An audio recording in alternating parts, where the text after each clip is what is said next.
All right. It's the Three Amigos, man. I just watched that show with the movie with my wife the other night. She thought that was hilarious. Oh no, it's Four Amigos. We got Sharif in the house. Sharif, good to see you, brother. Sharif. We got Monkey Man Curtis next to the styling and profiling Cody, Mr. Success. He looks like Mr. Success. And then we got the man down on he's from the Frozen Lands. We got Dirk the Daring, and now we got Sharif from the Caribbean islands to help to keep us calm and intellectual. We got the whole package here tonight. Talk Dolphins.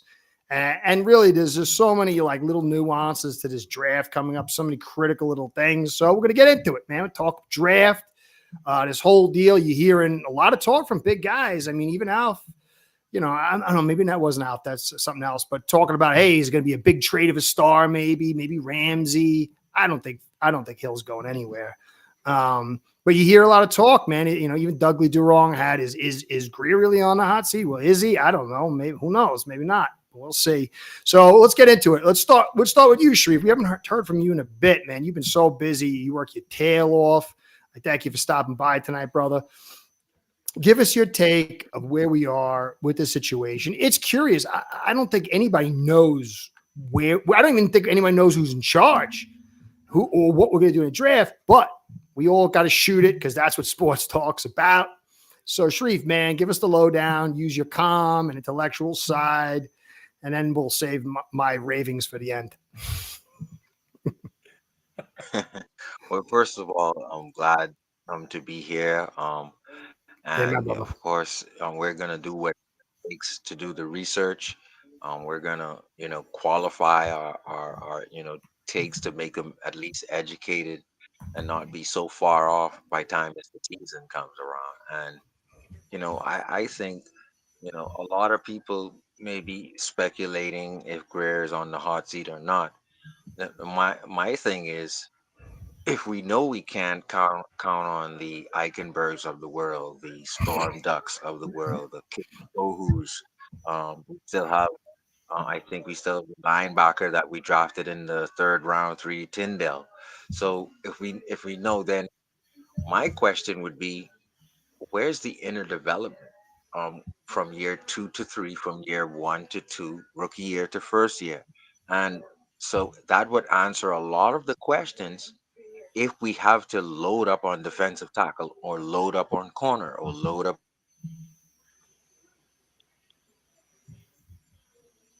You did? We lose him. Happy. What's going on, brother? How you doing? Yeah, your amigos, man. Let's eat. They're trying to steal the wisdom from the show.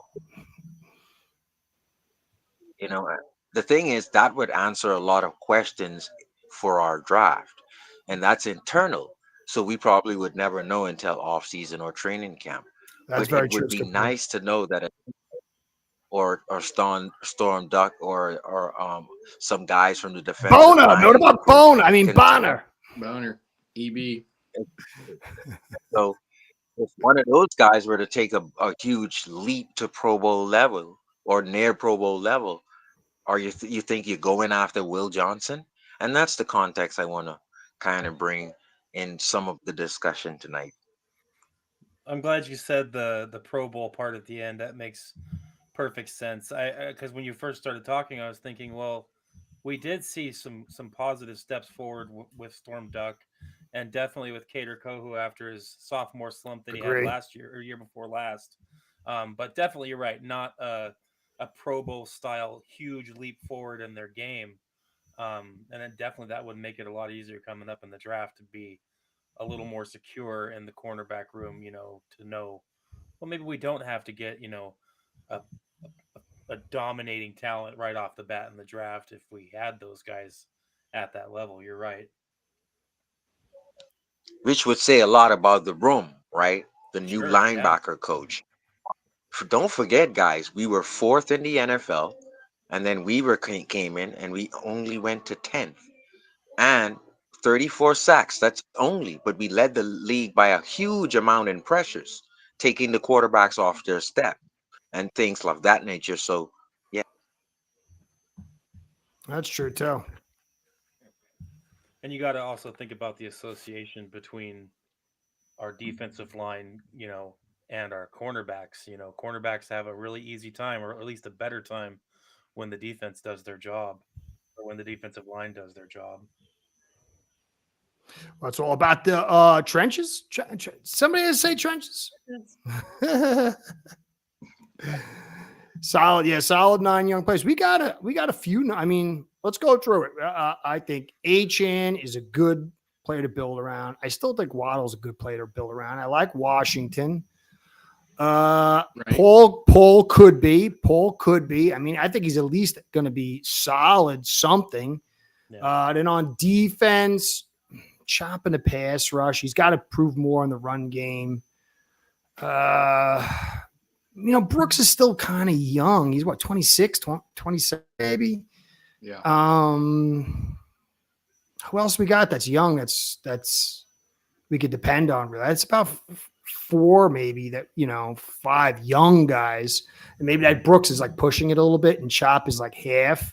I like Wright. I think you're leaving Wright off the list, but he hasn't proven anything. But I think he's a good player. I do too. If they do what I think they should You, do, you guys, Wright would have his chance. Yep.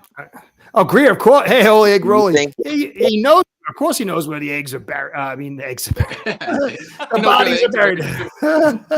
Of course. And he's a yes man, and guys, that helps Ross. Ross likes that. do you think Brooks is like at the pace or outpacing Baker when he was here? Because I think Oh Brooks yeah. is a step above Baker at Oh this yeah. point in Baker's career. Yeah. Yeah. Way. But Baker was an unbelievable blitzer in Flores' scheme. Yeah. He was tremendous. You go back to his first, maybe first, second year. I can't. One of the first 2 years, I think even with Boyer, he was extremely solid. But he was a one-dimensional player. His drops were off. He couldn't play man well enough for his size. He couldn't attack, stack, and shed. His tackling was a little bit off, and his reading was it wasn't like terrible, but his blitzing, he did. I forgot how many blitzes he had one year. It was crazy, and pressures. He was a big deal. Yeah, we sent some safeties that year. We sent a lot of good blitzers. Flores knew how to get guys home, man. Yeah. Great blitz speed, he knew how to use it. If you could time it up. O-line has had the highest. O-line. Wait. Whoa. We're talking O-line here. Somebody, one of our fine guests. I don't like to talk O-line, but if our guests want to talk about it. They brought it up. I'll have to twist my arm and put the pins to me to talk about it. Yeah, well, think about it. We had the highest holding calls, and we ran the highest screens, and we threw the fastest. Yep. I mean, some of that's run game too, but there's a lot of it's outside zone. Terrible. All the other things. I would say this. Oh no, keep going, Sharif. I would say that, of course, if you guys watch Curtis's shows with 3 yards per carry, and Alf, you would have noticed that Keon Smith, very promising tackle even 2 years ago. He got hurt last year. So if you're talking about the offensive line and guys taking a big step, so you don't have to get a Jackson in the second round, or you don't have to get an Mbao in the first round. You don't have to get the kid from Texas or Will Campbell. But my thing is, we need is it. Okay, people want 3 starters in the draft. How about the internal development of the Dolphin staff to increase the talent of our own players this year? If we can get even 2 of the guys you talked about just now, 2 of them just to improve to starter level, that would help us big time in the first 2 rounds, bro. What's your thoughts on that? Well, I know a lot of people are talk about Keon Smith, and I think a lot of the same people talked about Keon Smith. Not saying they're wrong, but they were telling you that Eichenberg was fine, Cotton was fine. We're going to be good with our offensive line. Jackson's good. Keon Smith was bad, in my opinion. I mean, a couple times he came in late in the game, and you could look at some stats, but I don't know, man. I'm not high on Keon Smith. I mean, maybe but he struggled with power, and it's very hard to develop. He got And beat for up pretty bad a couple of times. I don't know, Keon Smith and Ryan Hayes and the center we got. I forgot whatever. I don't know. Meyer. I don't. Yeah, Maya. I'm not. I mean, I'm not saying they can't, but from what I've seen in the past, it's like that's not some. That I don't know. I don't have very little stock in that. turnstile. The kid Carmen who was in late for Armstead later in the season, turnstile to me. So offensive line talk so far, what we have in house. The only promise I would say for the person in the comment who asked about offensive line is Keon Smith. And we don't have Robert Jones anymore. Of course, I look for Brewer to take a bigger step in this offense. Um, and like I said, if you get one guy to step up big time, what if that's Eichenberg? What if Eichenberg, bench presses double or triple his weight, or and becomes a man? I'm just saying, but you need Yeah, but what if somebody too. pigs learn to fly? I mean, I think for me, the Patrick Paul has got to be where you hang your hat. Like if you want, for Yes, me, anybody can grow. Anybody can grow. Eichenberg can grow, but what's the odds? What's the chances? What's the ceiling? Yeah, I mean, you see, it's so hard at this stage for him to totally rewrite his MO. He's terrible. But Patrick Paul is a guy, he dropped 10 pounds. He's in his second year. We knew he was going to be a red shirt. He did not have a good season last year. At times he did, but it was expected. But there were things there. He anchored against power, even with bad technique at times. And that I was gonna. I'm sorry, keep going, Sharif. No, I was gonna mention that. I noticed every time that he was either beat or he was either cross-faced, his anchor and recovery, he did that in college in his last year, and he Yeah. brought that to the NFL. Imagine when the guy is able to put his hands on you first, and he's able to not only anticipate from before snap, he's able to know that he can manhandle you and get away. Boy, it's gonna be Yeah. a rough. Yeah, he has potential. There's clear flaws that he's got to work on. But the potential, because you have to understand, if you can't handle power, everything, it's like a black hole. Because then if you can't handle power, your technique has to go to extremely high level. Everything's got to be perfect. You can't make mistakes. But when you're a giant and you can't get bullied and you can make mistakes and recover, that's a platform for hope. And that's why I don't like the rest of the guys, because they all got to be perfect, because they either have bad technique, they don't have power, both.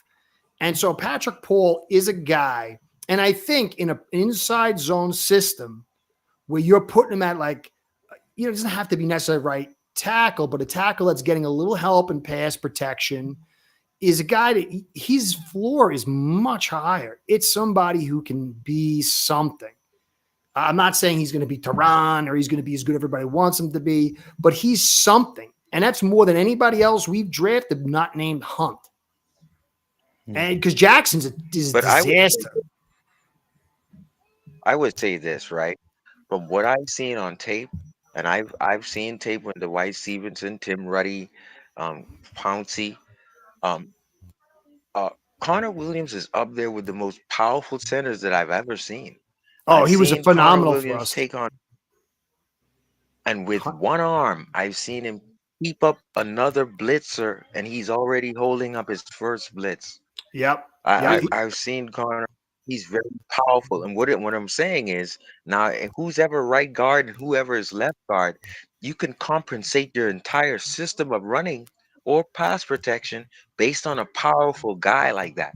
And when you have a Robert Hunt on the side of Connor Williams, now you can help Austin Jackson.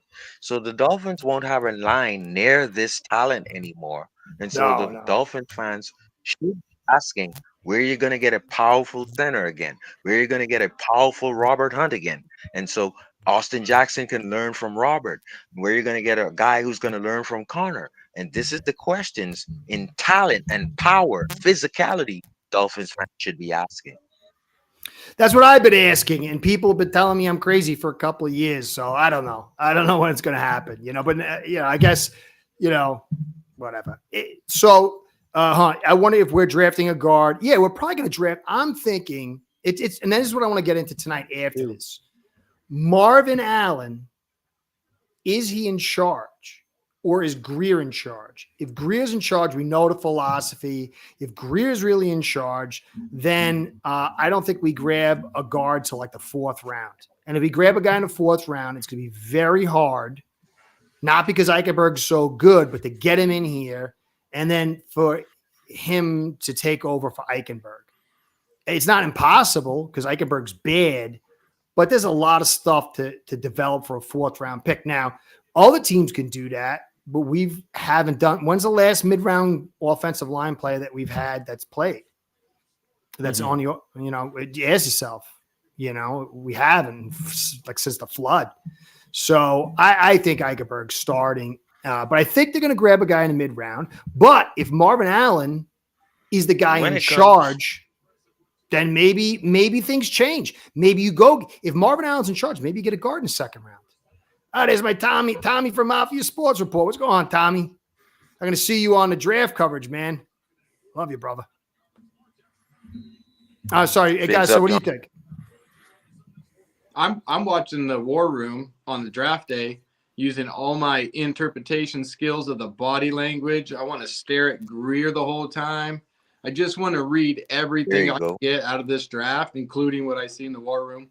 And I'm leaning hopefully towards a shift change here. I think everybody is, but that's going to tell us a lot, and I'm really excited for it. I'm really excited. My hopes are up that things might be different, but that's always deadly and dangerous. Well, that's the beauty of this draft. You have the players we're going to actually pick, but the philosophy on how we play it out could tell us if either, unfortunately, we're stuck with Bubbles, Chris Greer, or Marvin Allen is, or maybe even Champ Kelly or somebody. But I would say Marvin Allen is taking over. What say you, Dirk the Daring? And I'm going to be Dirk the Daring is going to interview me on Wednesday. Ooh, yeah. He's going to grill me. He's not going to be nice like here. He's going to grill me. I'm going to put on my best TD Fins talk face. I think it'll be pretty quick. We'll notice pretty quick if who's in charge of the drafting. I mean, it'll be fast. I don't foresee that. I say after the 2nd round. It's exactly what I would say too. Because 1st round, he could grab a cornerback, and that might be the right move. Like, Greer's running the show, and all of a sudden, whammo. Yeah, and as far as what we're talking about with the offensive lineman, as far as Liam Eichenberg goes, no offense to him, and I will say Liam Eichenberg works very hard. Yeah, he's one of the first in, first out type of guys, and knowing that, I think we've seen his ceiling. And like I said, I'm not trying to be offensive to him, but I think that's about all we're going to expect from him. We're not going to see any massive improvements from his performance, year to year anymore.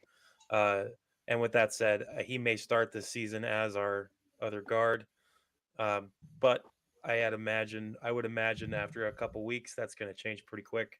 If it doesn't happen before, like I said, I can beat the drum all I want for Hernandez out of Arizona to come over here, and I can beat the drum for Dalton Risner like I have been for the last 2 years. But if we end up getting one of those guys, great. I'd have a feeling Liam will sit pretty quick. And if not, then we will have to hope that one of those guys in the draft will actually blossom quickly.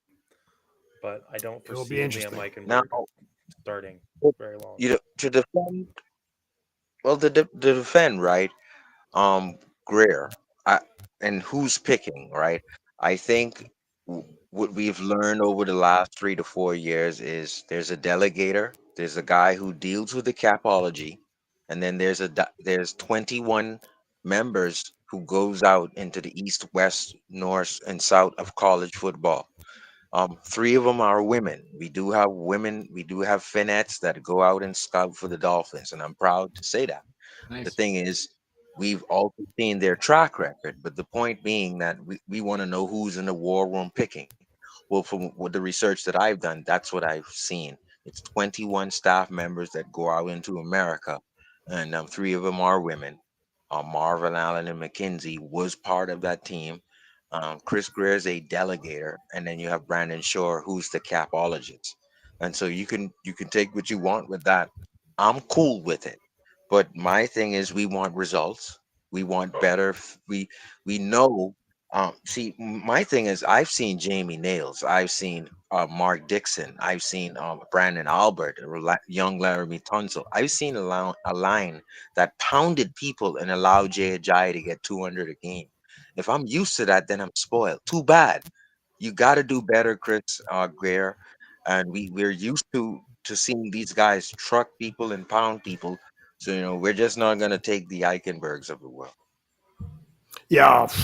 In a dead, do you guys think that we're really going to trade Ramsey? I didn't check the numbers. Can somebody check the numbers? It's too much money, right? It's locked in money. Yeah, I mean, we would be hurting bad. Yeah, I don't think any of that stuff's happening. Yeah, it literally makes no sense. And plus, yeah. that guy who made that post on Twitter, he's wrong like a lot. I don't know where everybody's saying, "Oh, he's usually right about these things," and he's not. If you go look, I think Reason said that. I think Reason stated his credibility the other day, and I was like, wow. I mean, he has hit some stuff. If we're talking about the same guy, like Pretty Ricky or Slick Rick, or Slick Rick, yeah. He's right about some things, but I mean, I would say his accuracy is like 45, 40%. Okay. I mean, we can all do that. Yeah, they should trade him. They should. He's to me, in my heart, I don't know why. I always felt like Ramsey is a little phony. He's a lot like Hill. He's just a mercenary coming in here. He doesn't give me vibes that he gives me vibes as he might hang out with Tyreek Hill. And I hate to say that, but I could be right. I just don't see him as the true team leader. We had him, we had Hill. These guys were supposed to lead our team when really guys like Sealer, we need more guys like that really care about this team. So I just feel like when we had hired mercenaries, and he might want out. He might seen all this. We had Campbell leave, Armstead retire. They're saying they got a reason for leaving too, So maybe Ramsey's like, nah, I ain't spending the rest of my career here. I never was that invested. So get me up out of here. I could see that. And he's done it with the Jaguars. Yep. Oh, that's what I did. Jay Rose. The window is closed. Oh, sorry. Keep going, Sharif. No, I was just saying real quick, the window is closed, right? Smarter fans will still go to games and we will still cheer, but the window is closed. Xavier Howard and Ramsey was that window, right? And that year that we had, right? And that was it. And we've lost talent like over 65% since. I just spoke about Robert Hunt helping Austin Jackson and Connor Williams helping whoever played left guard. And Armstead could do it on his own. That's not there anymore. Nope. That type Zero. of line would give you and all types of holes. Guys on the ground, 7 yards, 20 yards downfield. Denver Broncos game. And my point is, if that window is now closed, 2 years in, that window is closed. And we're trying to pump up a season. And what we have to realize now is what has happened to the Bills, what has happened to Kansas City is happening to us now. Two of us have the money, and we're going to have to piecemeal. And we hope that we piecemeal in areas that we can still be physical running the football. I think that the Dolphins fans are still counting on us, running the football with a high-paid tour. Well, the thing is, you really, and this goes back to what Dirk was saying, you could bring a Hernandez in, play him at left guard, marry him with Paul and Pharaoh Brown next to Paul. And there's downside to that because you would know that that's the power side. You would know that your inside zone more likely is going to go there. You're going to hit that in the red zone. And you're going to know that's probably not the side they're going to really worry too much. You're going to worry on the outside zone. You're going to know the other side. They ain't running behind these guys. Those 3 guys there. Maybe Daniels does a little bit, maybe. So there's predictability. But because of what you got with your speed and the leverage that you're setting, if you got a guy like Paul, Pharaoh Brown, and Hernandez, you can dig guys out enough for a right to use that power to tack on his half or yard. And all you need to do is get a couple of those a game where you start making the teams go on the film and say, you know what, we got to take care of this a little bit more, just a little bit. And then what that does is it shifts the philosophical, the conceptual designs of the DCs, and it starts spreading out their focus. Because right now the focus is so tight on 4 sectors that it doesn't really matter. They abandon the interior. And I've showed that. I had some big guys tell me I'm a schmuck, but it's a fact, dude. You know what I mean? Like, it's there. Anybody who says otherwise is out of their mind. It's been proven. I know to some people, they got the guru status, and they, you know, little guy like me, they can't admit it. But it's the fact. When you go out on defense, if you're not uncertain, then you're in charge.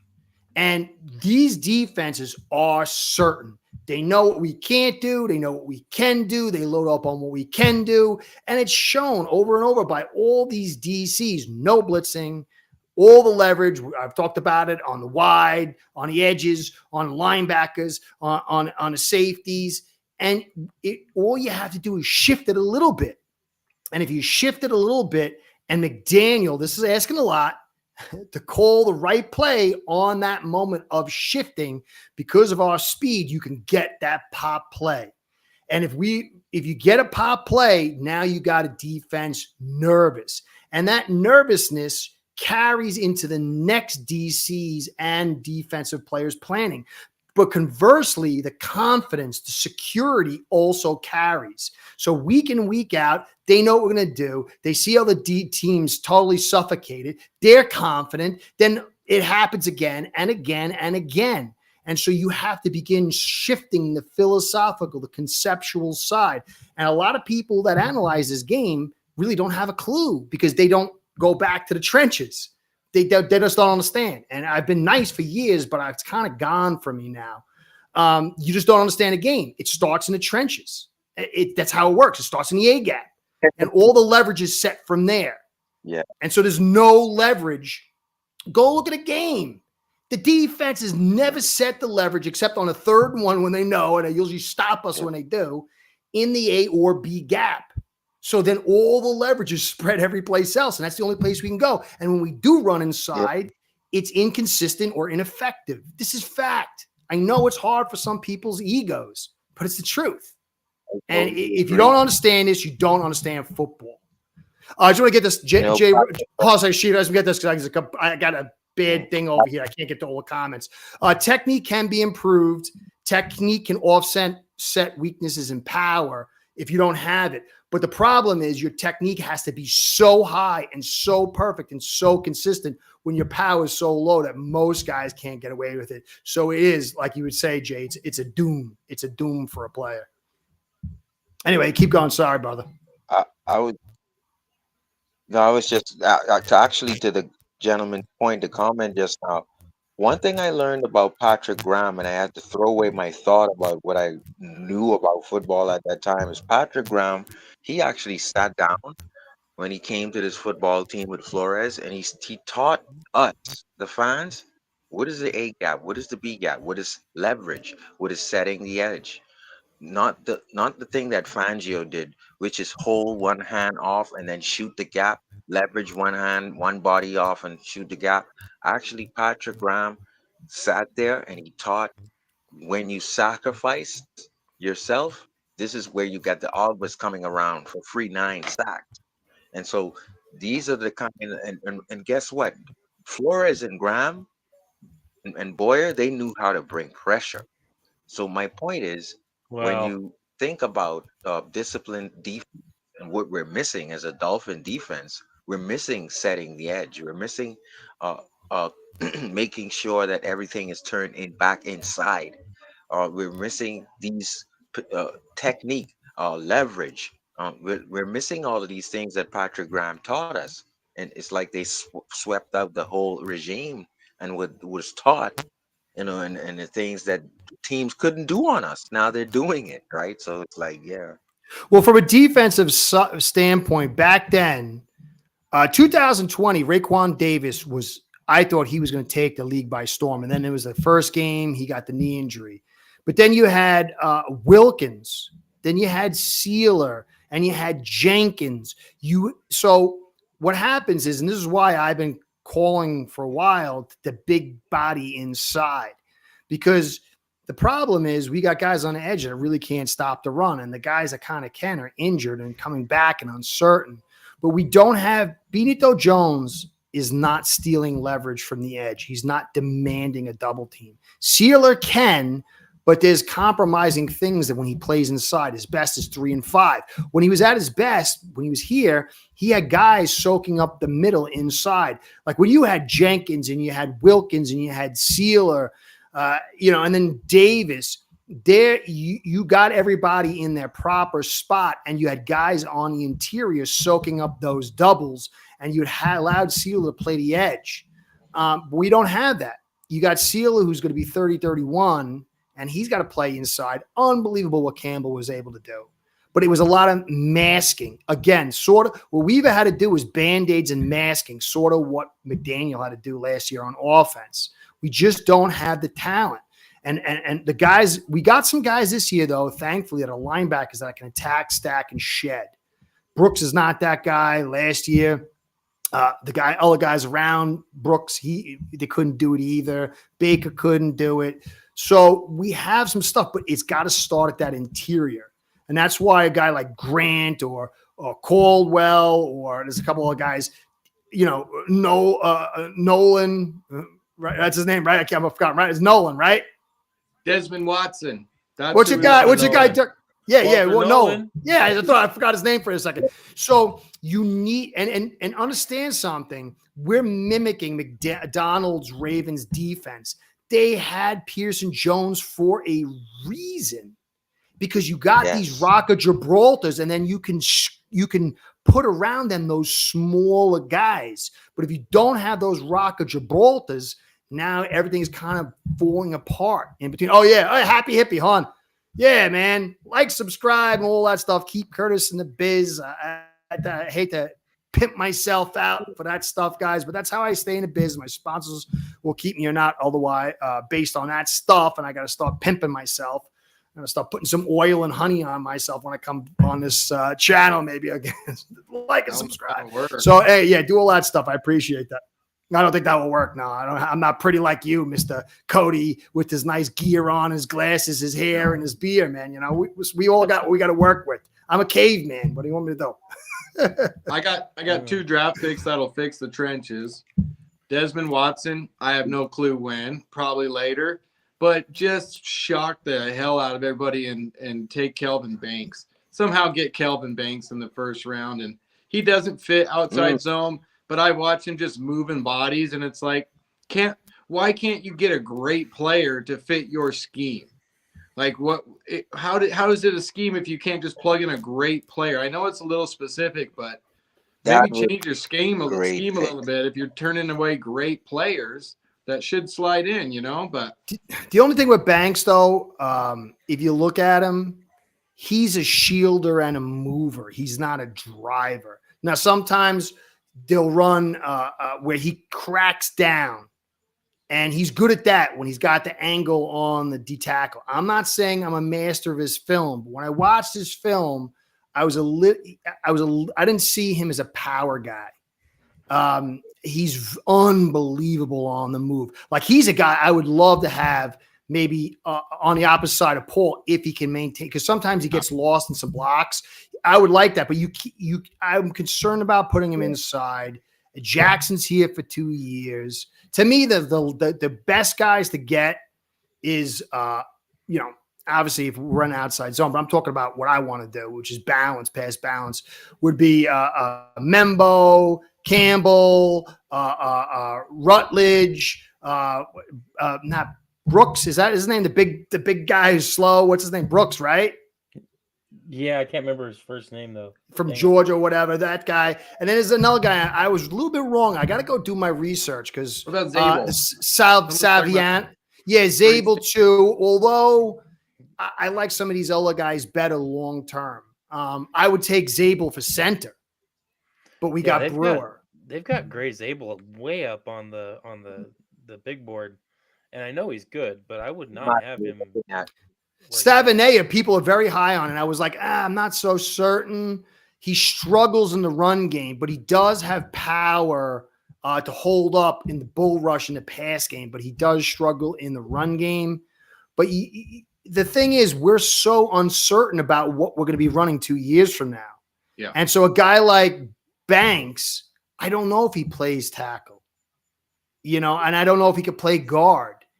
So to me, I'd rather grab like a Rutledge, or I guess his name is Brooks. I forgot his name right now, but we're not going to take Brooks. He's too slow, but he's a guy like you could put in like a Garcia or Hernandez. I would call him Garcia at left guard. But he would be ideal. We don't know who we're going to be in 2 years. Like we're definitely, if McDaniel's not here, we're not running 80% outside zone. Oh, Booker, that's it. Well, yeah, Booker, right? The thing is, right? Who was I calling him? Brooks. Yeah, Booker. Booker T. Booker T from Booker. from WCW. Oh man. Tyler Booker. Yeah, Tyler. Good Times. Booker T from Good Times. You mean Tyler Buffalo Booker? Booker T. Washington. Yeah. Oh, Booker T. Booker T. Washington. Great writer. I got his stuff in my WWE. Is a Booker T. Washington? Is that Booker T is from WWE or WWE? There was a guy named Booker T. But yeah, Booker T. Washington's a famous writer from like the 1800s, early 1900s, early Harlem Renaissance. Yeah, I got so many of him and Frederick Douglass, two of my favorite writers. Dude, do you know if you ever want this side note, because I love Conan, one of the closest things I've ever seen to Conan is the narrative Frederick Douglass. Go read some of narrative Frederick Douglass. This guy was truly Conan. I was so impressed by everything about this guy. He just fits, like, to me, he reminds me of Conan, especially the way it's unbelievable stuff. Anyway, whatever. I'm off the rails. I love to read. I read everything all over the world, man. I love reading. The most powerful guy in this draft, what I've seen and what I've noticed, on the defensive line. And I would tell you right now, the ferociousness of Walter Nolan. And I'm looking at O-line right now. Look, he comp to Walter Nolan. Do you know that Christian Wilkins could have dunked a basketball coming out of college? Yeah. Guess who can do that too? Nolan. I didn't know that until now. The fridge. Very flexible. Right. Yes. And well, Walter Nolan has the same specs as a Christian Nolan, around 305, able to move and play the ends. He's able to play the 3, the 4, the 5. And his first step. He has. You remember now, Christian Wilkins would win on first chops, crossing your face, and he would end up in the backfield just like Christian Wilkins. That's what Walter Nolan would bring. So to me, guys, if I'm not kidding. If that guy is there at 13, I want a generational talent like that. I want a guy who could change game and give me the ball back. Yeah, you gotta let me go. Gotta let me go, Curtis. Gotta let you go, man. Go, Dirk. Tell us about it. Sing poetic prose to Nolan. This guy, the one thing I wanted to add, and he's right. What everything you just said about Walter Nolan is 100% correct. Literally can play at a very high level, all the way from the zero gap to the 5, or zero technique to the 5 technique. Any position on that line, he could be a starter. He's that good. Now, the big thing that I love about Walter Nolan, and you kind of touched on it a little bit, is not just the first step, but his second step. That man has got so much power out of his second step. There is not hardly any offensive lineman in this game that can stop him. I like that. I'm telling you, the guy, if you watch more than just a few plays on ESPN of this guy, he is consistently probably one of the most impressive players on the football field in any given game. Did he play next to anybody who was a good player? Because that's the one knock on Grant is his 22 reps, and he played with what's his face? Graham, yeah. He played with the other defensive tackle. I forgot his name. He also looks a little too happy. Grant looks a little too happy. I've been watching Nolan, and he looks a little pissed off. I like pissed off people playing football. Me too. played with Tyler Williams, guys. Defensive tackle. Walter Nolan played with Tyleik Williams in Ohio State. Who? And Sorry, Pete Sharif. I could do two things I'm at once. sorry. I was reading Octane Genius. Great name again. Tyleik Williams. Oh, I'm Tyleek. That's sorry. another Tyler guy I like. I like Tyleek a lot.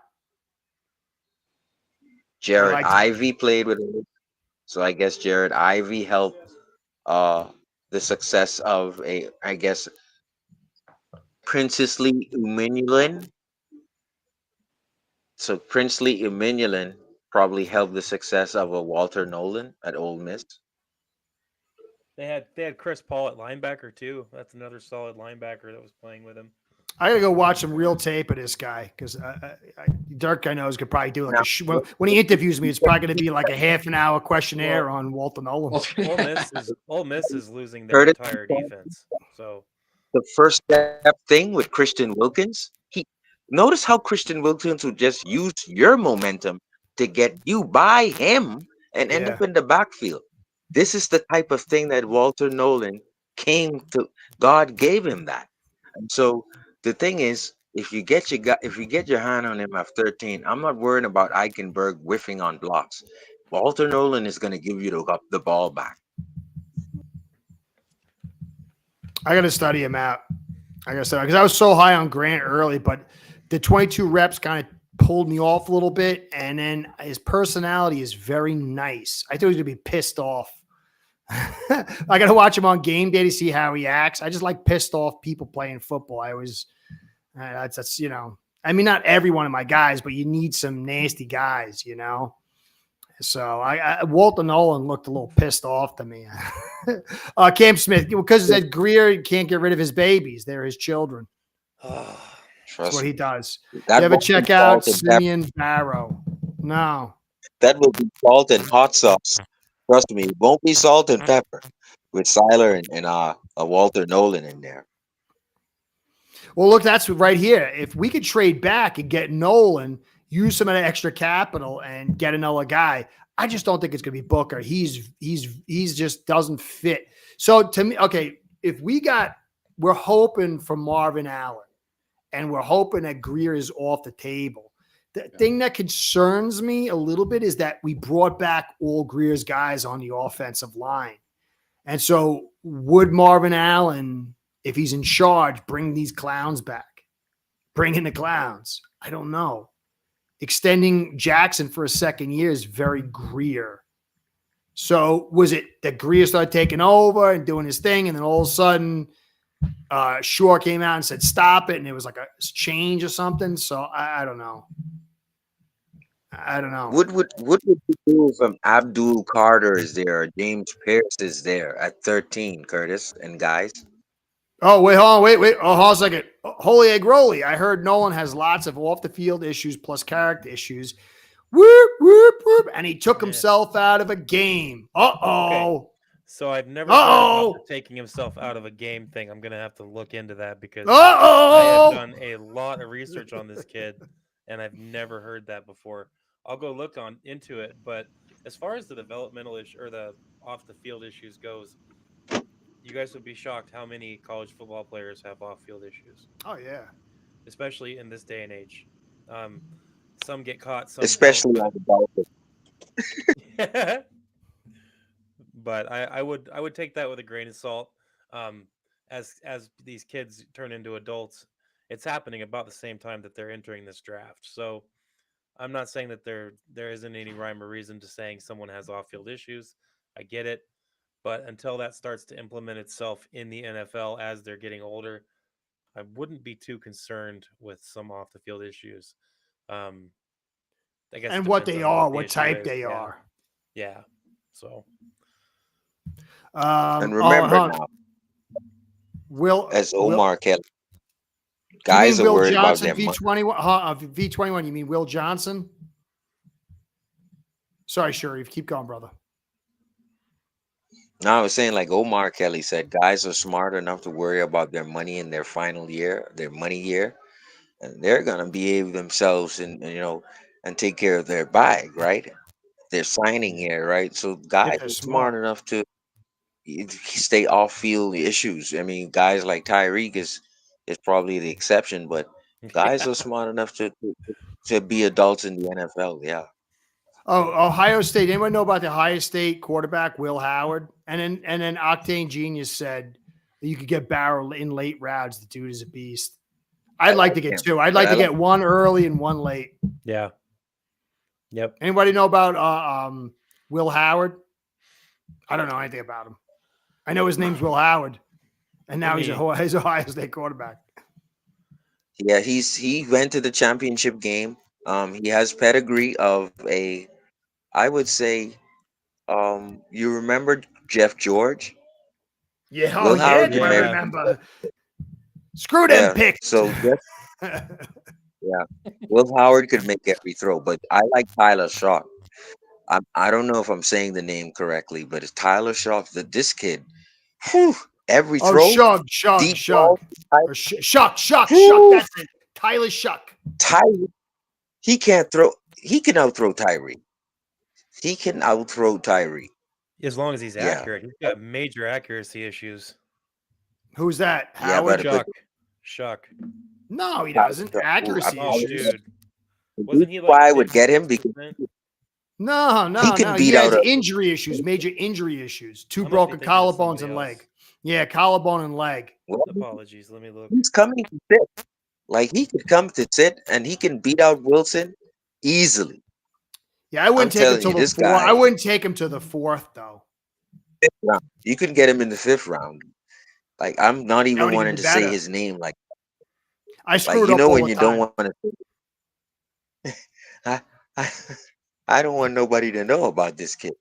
But this kid here, I'm telling you, what if we get this kid? Watch out for training camp. Oh yeah, he's really talented and he's smart and he's mature. He's got kryptonite though. I mean, it is scary to all those injuries. But if you're going in a fourth round, I don't know. I'm taking him just for the heck of it because even if he's a good backup, and a team goes, oh well, he stayed healthy for a couple years as a backup. Maybe he's a guy. I'll give you a third round pick for him. That's still a win. Get him. And if he goes bet, if he somehow stays healthy. There's another kid that people like too. He's like a Roethlisberger clone. I want to get into him. I want to check him out too. Let me check him out here. I'm looking at the quarterbacks. Yeah, I don't know. I don't know what the team. People are quit on. laughing and saying Cam Ward. Yeah, third round, like fifth. Remember, If Cam Ward ends up at 13, what are you guys doing? He's never gonna get there though. It's never happening. I might as well. It's like my wife. She's like, honey, she'll come in. My wife will come in and have this like real serious, honey. If we win lotto, what would you do? And I'm like, honey, if they decide to sell that house over here, she'll show me the house, and they knock off $100,000. You think we should buy? I'm like, yeah, you know what? Yeah, sure. Yeah. If I happen to go down to the beach and I go swimming and I see Pirates gold underneath it and I haul it in for a couple of million, this is what I'm like, and she'll like get serious, So I don't know. I don't think Cam Smith's ever going to 13. Maybe Shedeur Sanders. I'm not sure I'd even want him, but that's like a pipe dream. Could be one of those Aaron Rodgers types of drafts where you're looking in Aaron Rodgers' eyes, and every pick you're just looking in his eyes. Oh, wait, hold on a second. Will Howard is the Big Ben clone because Alf was talking about him before the live, and he was really getting me hyped up on him. And there's a lot of people that like him. I've been meaning to study him out. I didn't think it was Howard though for some reason. That's a very intriguing one too. That is a very intriguing one too. Yes, thank you. The reason why I love Tyler Shaw is because I can complete a lot of my picks. I don't know if I'm cut off on the internet, but I can complete a lot of my picks in the top rounds, and then I can get a guy like Tyler and project him against Wilton, against the Wilton kid. Well, look. Okay, so Zach Wilson. Let's do my wife. Okay, so Tua goes down. God forbid. Zach Wilson comes in and plays like a champ. I mean, he blows people away. He's doing so good that TD is saying he's going to save us. Everybody's saying we got to keep him. Okay. How do you get the money? You're locked into Tua next year. You got 55 dead if you cut him pre-June. You're negative 22. You can't do it. So now you got a guy who's played out of his mind. He's a first-round pick with all the tools. He finally got it. He's done a Donald. He's going to be one in 30, 40 million. So how do you even keep him? I got good news, Curtis. I mean, thought maybe you can't. I franchise him for 20 something million. I don't know. I'm sure Alf probably told you this, but in 26 you're free. You're free of all these guys until 26. Now, if that happens this year, guess what happens the following year? It's 26. You can then make the choice to keep Zach and Tyler Shot and move off of Tua. And You if you can't do though. You that can't. time, No, you can't. You can't. It's 55 dead and 26. negative 22 if you get rid of him pre-June. Post-June, it's not until I'm talking about in 26. Now after this season, if he next. goes Yeah, down, I'll go check now. I'm gonna check over the cat. I'm telling you. Pretty sure it's the next 2 years. We can't really move off. Yeah, I'm gonna go. I'll check right now, Sharif. I did a whole podcast. I could be wrong though. But I'm known to be a space. While Out. you're looking that up, Curtis, while Yep. you're looking that So up, the out is, the 3 years out will be. So we signed him 2 years ago. This will be his second year coming up, right? And in the out is in 26, which will be the third year into Okay, his right. It's new right deal. here. Here's the numbers. In 26, if you cut him If they pre-June, re-sign him, no, like, don't re-sign him. if you cut him pre-June, Sharif, it's 79 dead and 20. I'm talking about 26. Yeah. Yeah, this is 26. Not in 20. No, 26. This is in 20. Yeah, in 26. Yeah, in 2026, it's 79 dead pre-June and negative 23 million to your cap. So then you would be negative 23 next year when you only have, I don't know, I forgot what it was, like 5 million. And then you'd have to split 79 over 2 seasons. So you'd be negative 22, and then you'd have 40 million just about dead in 27. And then if you cut them post-June, it's a little better. Post-June, it would be negative 6, but then you'd have 62 dead. So you'd be negative 6 and then another 30 dead from 2 and 27. But if you cut him in 27, if you cut him in 20, that's post-June. That's the better one. And no one's trading for him. Now, pre-June 27 is feasible. It's pre-June 36 million cap savings and 16 dead, which you'd split over 2 seasons, which is totally manageable. There's really no way to get off of Tua until 27. So that's after the 2026 season.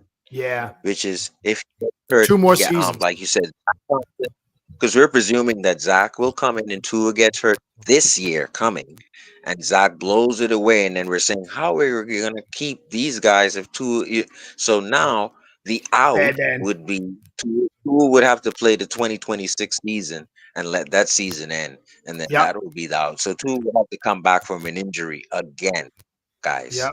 And then now if he retires, that would change things. If he retires. But I don't know if they could force him to retire or he would choose to retire because the money's locked in.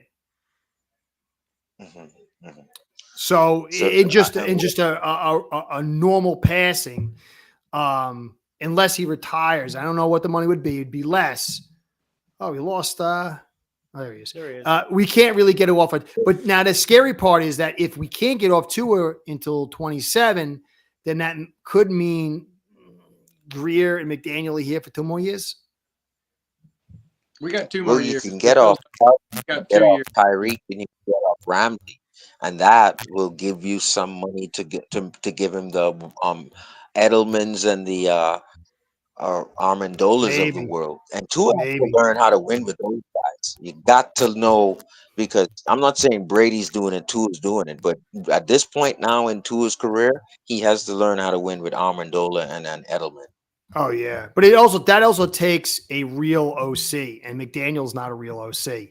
Go look at McDaniel. McDaniel knows how to call up, and I don't mean that in a negative way, because McDaniel was groomed for years. McDaniels, our McDaniel kind of got thrown in how to learn on the fly, and it was scheme manipulation. It was a very streamlined. It looked very profound, but it was more smoke and mirrors than reality. Where McDaniel was slowly built up, and he knows when to call the screens. He calls those little route combinations with a little rub for 6 yards on a 3rd and 5. He's not a good HC, but he's a very, very good OC. He knows how to, because their whole system is based off that. It's based off timing. It's based off route combinations.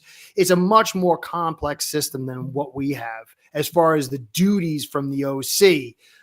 For us, it's a scheme heavy where he calls the play, and then it's the responsibility of the quarterback and receivers to make those reads based on the coverage, but that's not really what they're doing so much over there. And so because it's more of a chess play, they can use these smaller pieces where we really can't. You don't ever see a slant with us. You don't ever see how do you not see Hill and Waddle on the same side with an over-under route combination with a curl for the first? You know what I'm saying? Like, all you do is you put Hill on the outside, deep post, looks like a double fly, post fly, and then Waddle settles down and turns around for the 6-yard curl for the first. You don't ever see that. From what I can answer that, Curtis, and they had the discussion with TD and Omar Kelly and Dougley, and I think it's the other host of Finn's podcast, Alan Poupart. The thing is that when it comes to that play, right? Let's say they run that play. The defenders in the 75% of them know Tua is not going to make the 15-yard out. He's just not. He can with the velocity that is needed for it in the NFL. So they're going to shoot the gaps of the middle, take away that.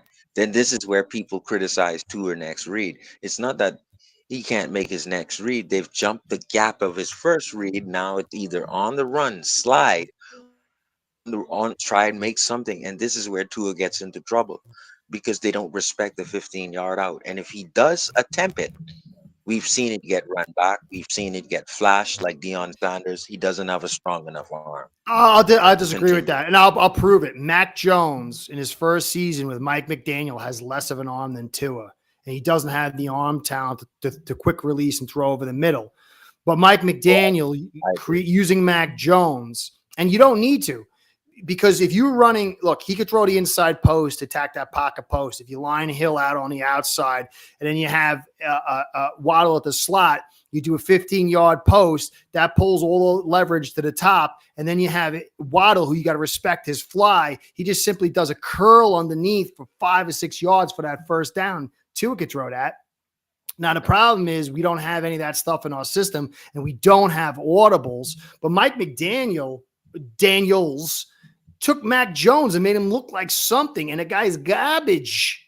And because he used a lot of stuff, he knew when to call the screens. They had a running game. They had route combinations, more complexity. And so Tua struggles throwing the outs, and there's a problem there. But it's magnified when you can't run the football inside, and the defenses have no fear of the inside. So they crowd the pocket post, they crowd the over, they kind of let the deep outs open. But if the linebacker leverage was coming closer, because sometimes I'll see them sitting at 6 yards, the Mike, and then the Will and the nickel are sitting at 5. And they're not taking one step forward on a pass. They're either reacting or totally dropping. But now, if you're on a 2nd and 5 and they fear the inside run game, and now you have that safety not playing too high, but it's a mixed leverage combo where one safety's sitting high and the other one's kind of coming up trying to maybe run a spy or make sure the run game is taken care of. And then you got the linebacker sitting at 4, and then the other linebacker sitting at 3.5. And then the yellow nickel sitting out there doing his patrol. Now you've opened up the interior. You've created a different set of leverage, but you never see that. The leverage is always the same. 2 high safeties. And we don't I'm sorry. Keep going.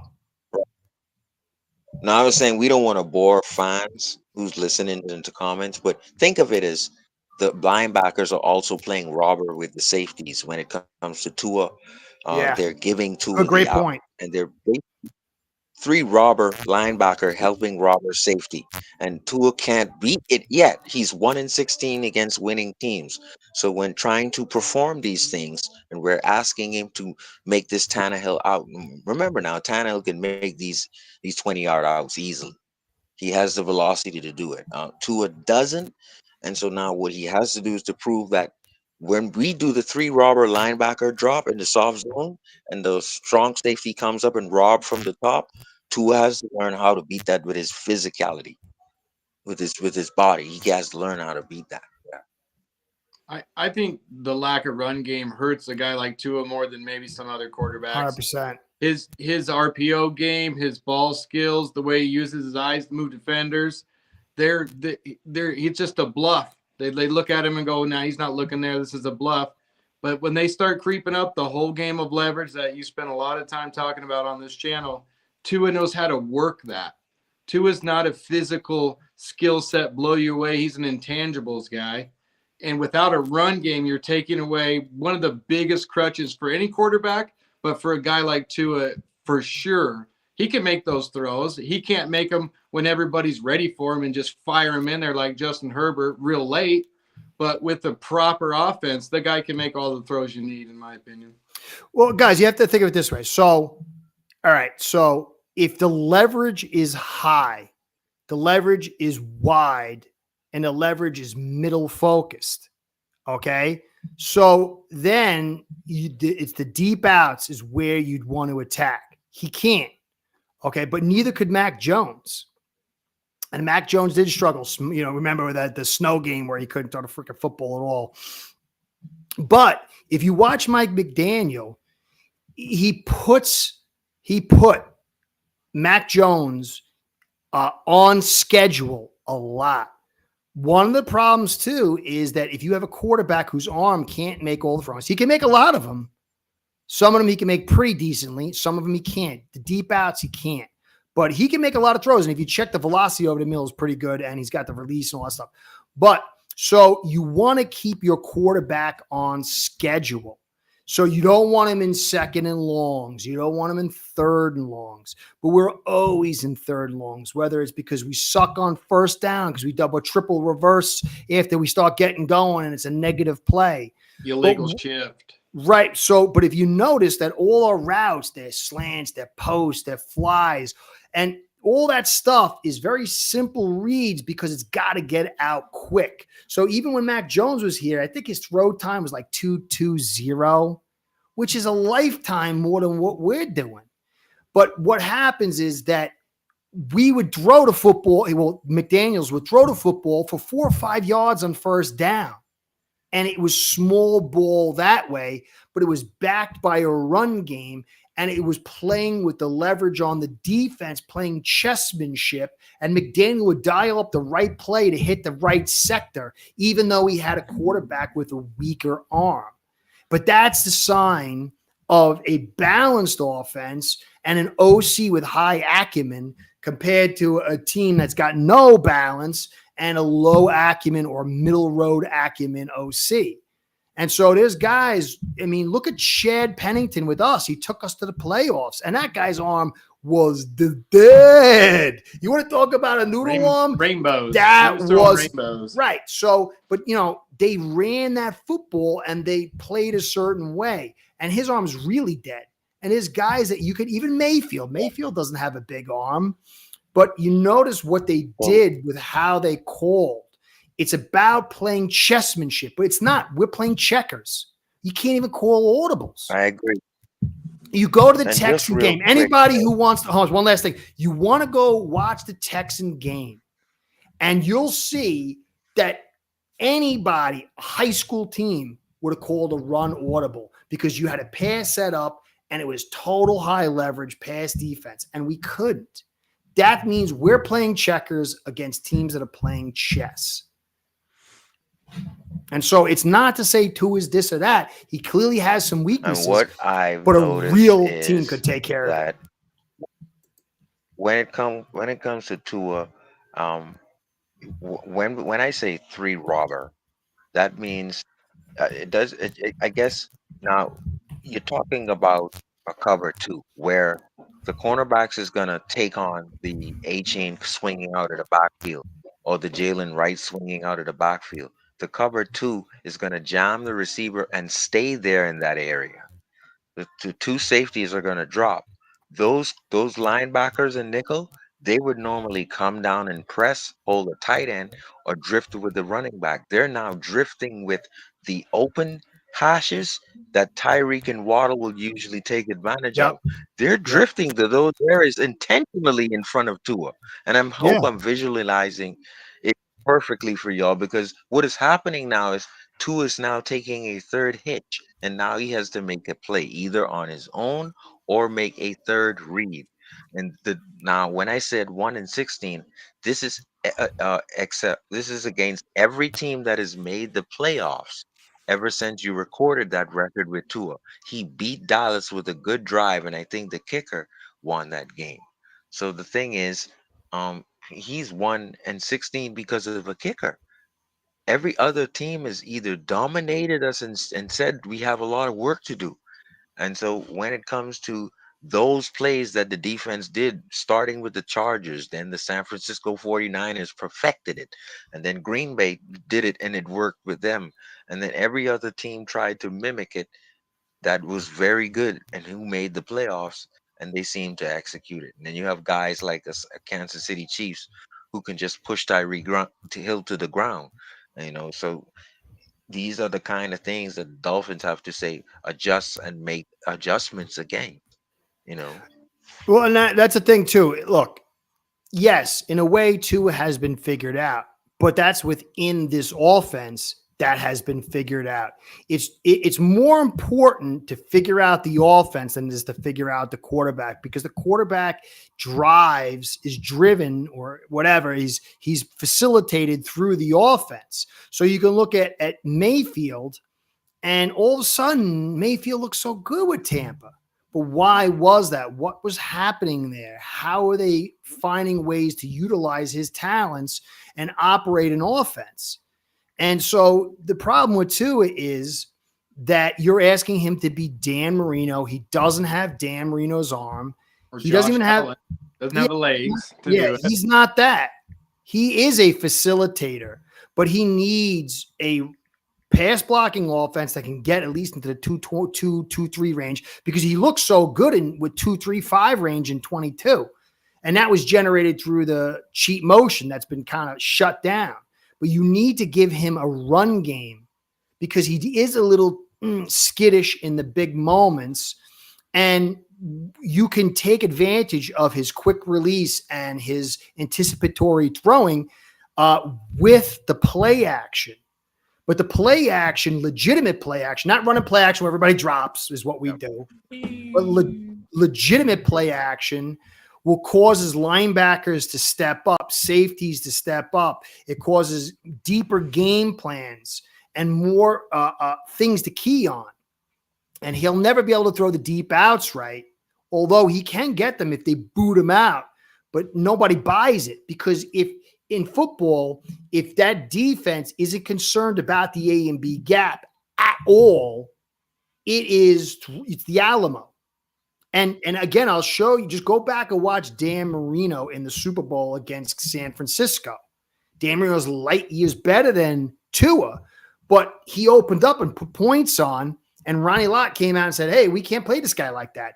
And they just pulled out a defensive lineman. They had like 3 linemen, defensive linemen, 1 linebacker, and the rest were DBs for most of the game. And he looked like garbage, because football, the NFL football, is not about taking. Occasionally you make the right, occasionally you have that super talent arm and you can take. But most of the time, it's you take what the defense gives, and then in that moment, you make the right call, or something breaks down, and you seize that moment maybe 2 or 3 times a game. And when you don't get blitzed and you're playing high leverage all around and you can't take care of that A and B gap, it's not really feasible for a guy with his talents.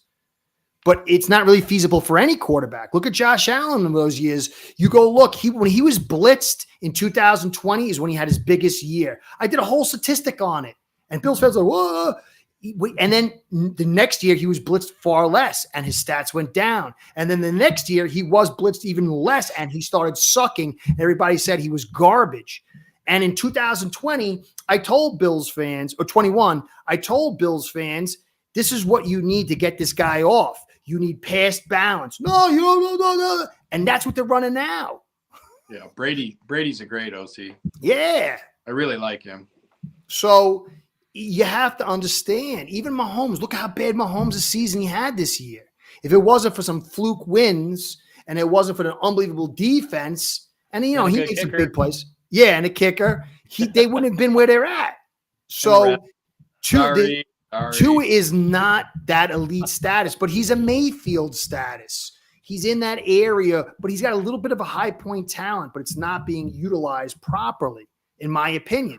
But I've made calls on some big time quarterbacks, and people told me I was wrong. But I try to tell them that the league is shifting its philosophies, and it would help him. And now look how good he looks.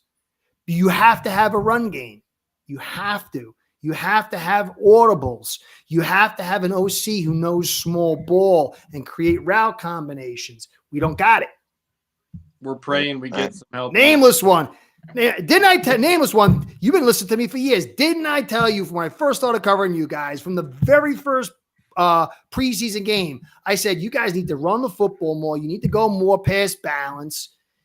And I was fighting you guys, not maybe you, but a bunch of you. And I said, that's what's going to get this guy off because of his skill sets. Yeah.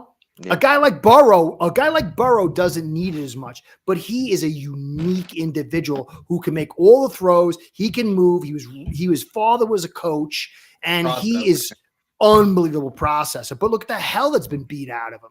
Yeah. Had a great year in 24 because mid-season they fired. Yeah. Shaky Bones Dorsey, who I made fun of. I literally made many film studies on and statistical analysis of how bad that was. And it's because what happened in 2020, teams blitzed them and the fun bowl system worked. But once teams pulled up, he was the most blitzed quarterback in 2020 by like 40 blitzes. The very next year, they dialed it all the way back. The book got cut, started getting codified, and his stats started dropping. But he was still good, and that's when he lost to KC with the 13 seconds. Then they came back, and they pulled it back even more, and he started looking like garbage because he started making mistakes, and he was always off schedule. So anyway, I'm going on too long, guys. Sorry. Fix the trenches. No lies detected. That's... at the end of the day, I think when it comes to, I know we've talked about draft. We've talked about, how we feel about the front office. We've gotten into the physicality, which is needed to. I just think with 21 personnel, if you look in 2023, what we did, I just think you need to have the I formation right back, but you also need to have the physical lines where you can do the inside run. Yeah. You can do counter, you can do counter, and you can do things of that nature where you need a 4-yard gain. Got it. We might have a tight end to run some of it. Yeah, you need that 21 personnel. We need it back in the top 5 in an offensive production like what it was. Well, yeah, we need a lot. And that's the point is that we're going to try to build to 20. I think we're building to 27. What do you guys think? Sorry, I had a couple of tirades here. We need Marvin Allen. I really just anybody but Greer. That's a track record. Greer, you don't have a track record, bud. You have a track record of dog poop, dog water. And Allen's been a part of some really good drafts. So that's really the Dolphins' biggest hope right now, and my biggest hope that we are looking towards Marvin Allen, Dirk, you've been quiet here, man. I'm just taking it all in. I'm talking too much, man. You got to say, I got to have a shock collar. And then We you need guys can hit a the shot buzzer. collar. I'm absorbing. I've been enjoying reading the comments and some of the pulse of some of these people and what they think. And I agree with you, Curtis. I do think that we're in kind of like a little stealth, covert type of rebuild. Um, Not necessarily trying to rebuild 100%, but I do think that they're resetting some things, and I think that they're trying to do it sneakily.